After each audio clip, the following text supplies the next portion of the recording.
오늘도 우리와 함께 하시는 하나님, 하루의 시작에도 하나님께서 우리와 함께 하심을 고백합니다. 우리의 생각과 행동보다 크신 하나님께 겸손하게 이 하루를 드려오니 받아주시고 주님의 뜻을 우리의 삶과 영혼에 세워 주시옵소서.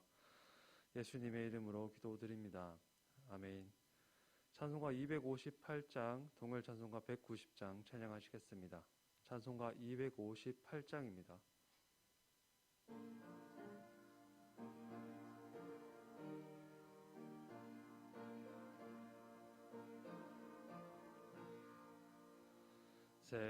샘물과 같은 모혈은 주님의 피로다. 보혈의 죄를 씻으면 정하게 되겠네. 정하게 되겠네. 정하게 되겠네. 보혈의 죄를 씻으면 정하게 되겠네. 저도 저 회개하고서 보혈에 씻었네. 저도 저 같은 이 몸도 죄 씻기 원하네. 죄 씻기 원하네. 죄 씻기 원하네. 저도 저 같은 이 몸도 죄 씻기 원하네.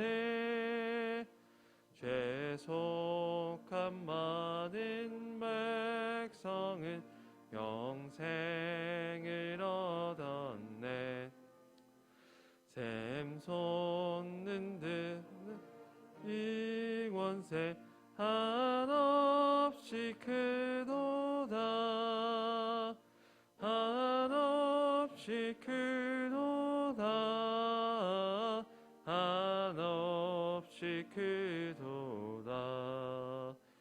샘 솟듯 하는 피권세 한없이 크도다.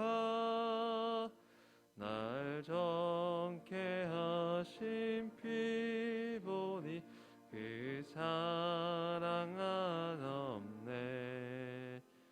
잘 동안 받는 사랑을 늘 찬송하겠네.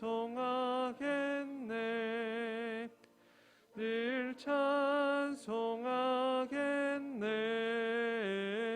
늘 찬송하겠네. 살 동안 받는 사랑을 늘 찬송하겠네.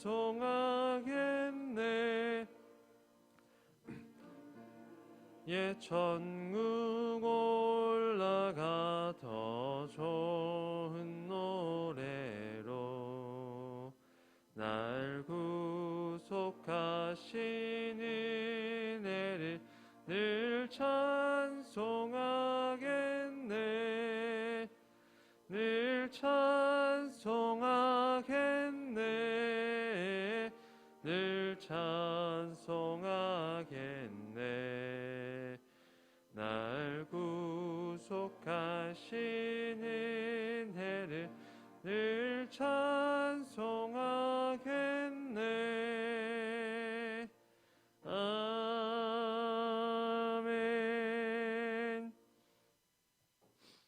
오늘 함께하는 하나님의 말씀은 사사기 15장입니다. 구약성경 387면에 기록된 사사기 15장 14절부터 20절까지의 말씀을 교독하시겠습니다. 사사기 15장 14절에서 20절의 말씀을 함께 교독하시겠습니다. 삼손이 레히의 이름에 블레셋 사람들이 그에게로 마주 나가며 소리 지를 때 여호와의 영이 삼손에게 갑자기 임하심에 그의 팔 위의 밧줄이 불탄 삼과 같이 그의 결박되었던 손에서 떨어진지라.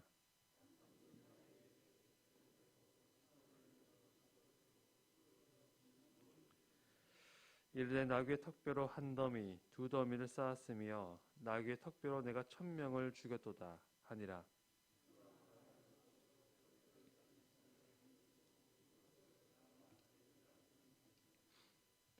삼손이 심히 목말라 여호와께 부르짖어 이르되 주께서 종의 손을 통하여 이 큰 구원을 베푸셨사오니 내가 이제 목말라 죽어서 할례 받지 못한 자들의 손에 떨어지겠나이다 하니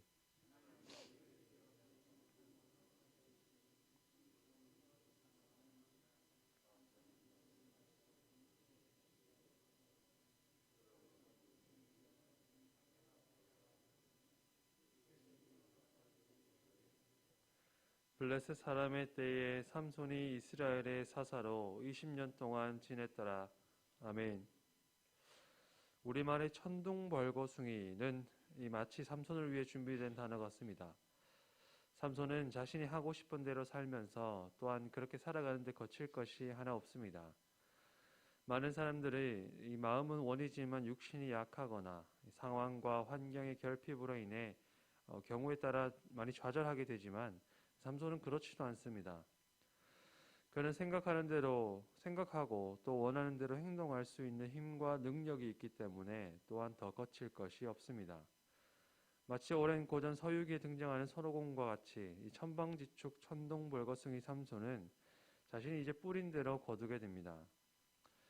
블레셋 사람을 속이고 지나친 폭력으로 응수하던 그는 결국 유다 사람들에게 사로잡혀서 블레셋에 팔리게 되었던 것입니다.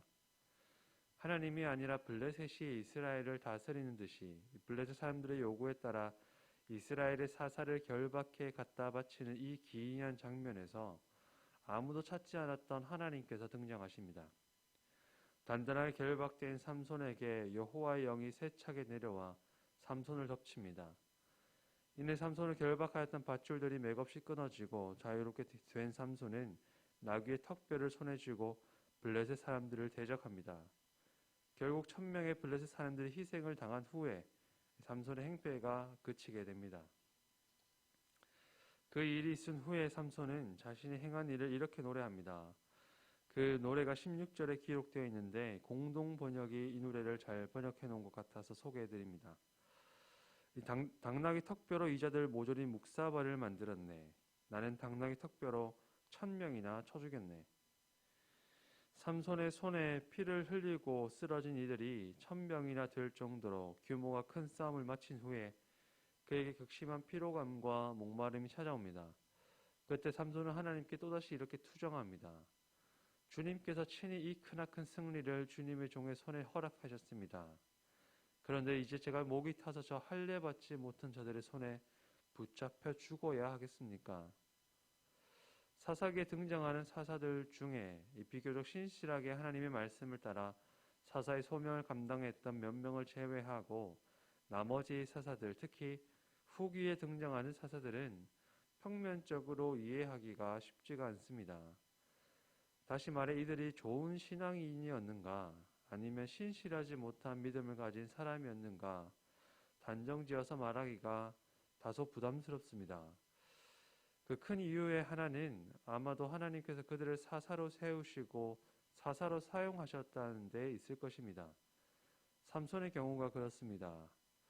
비록 그가 이스라엘을 핍박하는 블레셋 사람들을 대적하였다고는 하지만 천둥벌거숭이처럼 제멋대로 행하면서 블레셋 사람들에게 폭력과 속임을 일삼는 삼손의 모습에서 그런 그에게 하나님께서 반복해서 영을 부어주는 장면에서 그럼에도 불구하고 하나님께서 그를 사사로서 세우셨다는 것에서 성경을 읽는 우리 독자들은 삼손을 과연 어떻게 이해하여야 할지 다소 혼란을 겪곤 합니다. 오늘 본문은 삼손이라는 한 사사의 성격을 잘 보여주고 있습니다. 그의 노래와 하나님을 향한 투정은 그야말로 자기 소견에 옳은 대로 행할 뿐 아니라 하나님을 대하는 한 사사의 또한 한 백성의 모습을 보여줍니다. 삼손은 필요 이상의 지나치게 많은 피를 흘립니다. 그 피는 하나님의 거룩한 전쟁, 이스라엘을 구원하기 위한 하나님의 구원 사역에서 이루어진 것이 아니라 삼손의 사적 복수에 의한 것이었습니다. 우리가 이해하기 어려운 것은 그 사적 복수가 가능했던 것이 여호와의 영이 그에게 임하였기 때문이라는 데 있습니다. 분명히 삼손에게 임한 여호와의 영이 그에게 결박을 끊을 초인적인 능력이 되었고 삼손이 겉들이 1000명을 살해할 수 있는 바탕이 되었습니다. 그러나 그 결과는 삼손 자신의 영광에 대한 자랑으로 끝납니다. 삼손의 노래에서 그는 자신의 용맹스러운 업적을 노래하는 데만 관심이 있습니다. 나귀의 턱뼈로 내가 1000명을 죽였도다. 더욱 이 사적 복수를 삼손은 사사로서 이루어낸 이스라엘의 구원이라 포장합니다.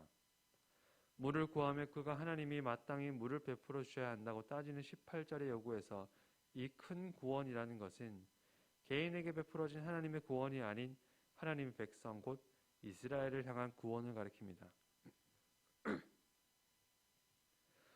삼손은 하나님께서 자신을 사용하셔서 이 일을 이루셨다고 표방하고 있는 것입니다. 그러나 사사기는 삼손의 주장과는 다른 관점을 보여줍니다.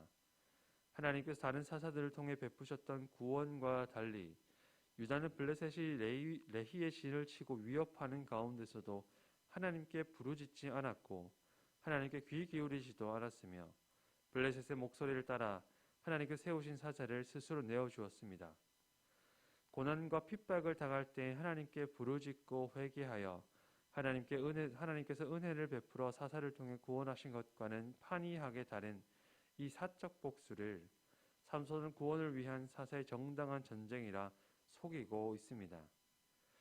그래서 사사기의 저자는 절망스러운 마음으로 본문의 마지막 절로 이 사사 삼손의 때를 묘사합니다. 블레셋 사람의 때에 삼손이 이스라엘의 사사로 20년 동안 지냈더라. 그때는 사사가 다스리던 때도 아니고 하나님께서 이스라엘을 다스린 때도 아니고 블레셋이 이스라엘의 주권자가 되었던 때라는 것입니다.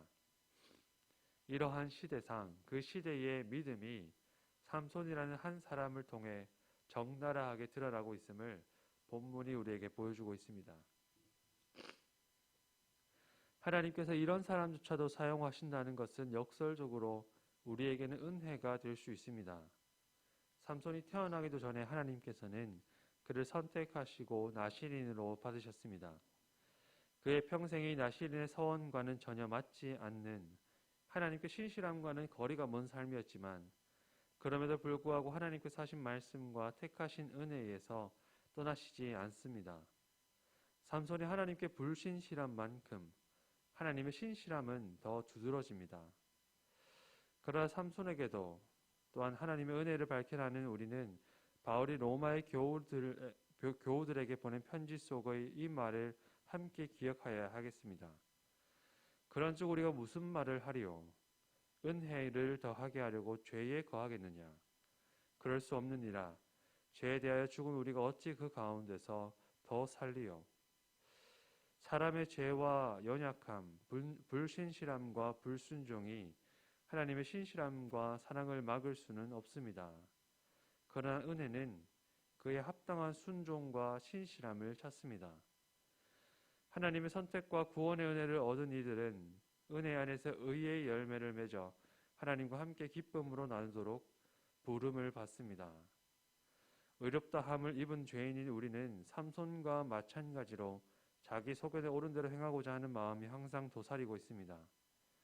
그런 우리의 연약함을 겸손하게 고백하며 하나님의 뜻에 따라 순종할 수 있는 믿음을 구하는 기도를 함께 드릴 수 있기를 소망합니다. 하나님께서 우리의 기도를 들으시고 더욱 신실한 열매를 맺어 주님께 영광 되시는 삶 되시기를 주님의 이름으로 축원합니다. 함께 기도하시겠습니다. 당신의 아들 십자가에 내어주셔서 죄인을 구원하신 하나님, 그 사랑과 은혜로 새로운 하루를 선물 받은 우리가 은혜에 합당한 응답을 드릴 수 있는 삶이 될 수 있도록 인도하여 주옵소서. 삶의 문제를 마주할 때마다 자기 소견이 아닌 하나님의 뜻을 구하며 살아갈 수 있도록 하나님을 아는 지혜를 허락하여 주옵고 겸손한 마음으로 주님의 마음을 청종하는 믿음을 허락하여 주옵소서. 그 은혜에 대한 우리의 응답을 통해 하나님께서 기뻐하실 수 있는 삶 되기를 기도합니다. 우리를 가르치시고 인도하여 주옵소서. 예수님의 이름으로 기도드립니다. 아멘. 하늘에 계신 우리 아버지, 아버지의 이름을 거룩하게 하시며 아버지의 나라가 오게 하시며 아버지의 뜻이 하늘에서와 같이 땅에서도 이루어지게 하소서. 오늘 우리에게 일용할 양식을 주시고 우리가 우리에게 잘못한 사람을 용서하여 준 것 같이 우리 죄를 용서하여 주시고 우리를 시험에 빠지지 않게 하시고 악에서 구하소서. 나라와 권능과 영광이 영원히 아버지의 것입니다. 아멘. 이 시간 함께 기도하실 때 우리 주변에 있는 환우들과 어려움 중에 계신 교우들을 위해서 중보 기도하여 주시고 전 세계적으로 코로나로 고통받는 이 시대에 전 세계적인 연대와 공동체 정신이 회복될 수 있도록 또한 기도하여 주시고 예천교회의 예배와 예배하는 성도들의 마음의 회복이 있을 수 있도록 함께 기도하여 주시기를 부탁드립니다. 함께 기도하시겠습니다.